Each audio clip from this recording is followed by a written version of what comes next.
যুব ক্রীড়া উপদেষ্টা আসিফ মাহমুদ সজীব ভুঁইয়ার ব্যাগে ম্যাগাজিন পাওয়া নিয়ে নানা আলোচনা সমালোচনায় সয়লাব সামাজিক যোগাযোগ মাধ্যম। এরই মধ্যে বিষয়টি টক অব দ্য কান্ট্রিতে পরিণত হয়েছে।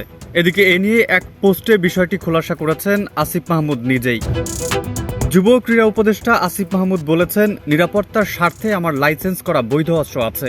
গণঅভ্যুত্থানের নেতৃত্বের ওপর যেভাবে হত্যাচেষ্টা চালানো হয়েছে কয়েক দফা, তাতে রাখাটাই স্বাভাবিক। যখন সরকারি প্রোটোকল বা সিকিউরিটি থাকে না, তখন নিজের এবং পরিবারের নিরাপত্তা নিশ্চিতের উদ্দেশ্যে লাইসেন্সড অস্ত্র রাখা। বান্ডেল থাকলে প্রতি সেনমানিতে টাকা বাঁচবে। বিকাশ সেনমানি বান্ডেল কিনে জিতুন প্রতি লেনদেনে। 29 জুন রোববার রাতে নিজের ফেসবুক আইডিতে দেওয়া পোস্টে তিনি বলেন, মরক্কোর মারাকেশ অনুষ্ঠিতব্য ওআইসি ইউথ ক্যাপিটাল ইন্টারন্যাশনাল প্রোগ্রামে অংশগ্রহণ করার জন্য আজ ভোর 6:50 ফ্লাইট ছিল।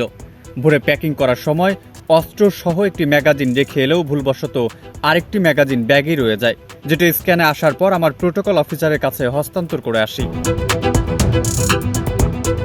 তিনি বলেন, বিষয়টি সম্পূর্ণ আনইনটেনশনাল। শুধু ম্যাগাজিন দিয়ে আমি কি করব ভাই?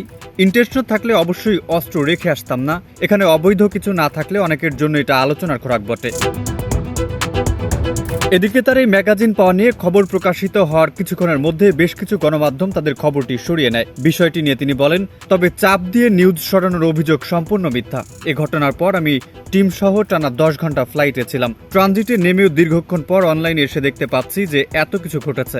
নাগরিক হিসেবে আপনারও যদি নিরাপত্তা ঝুঁকি থাকে, যথাযথ নিয়ম ফলো করেও আপনিও অস্ত্রের লাইসেন্স করতে পারেন।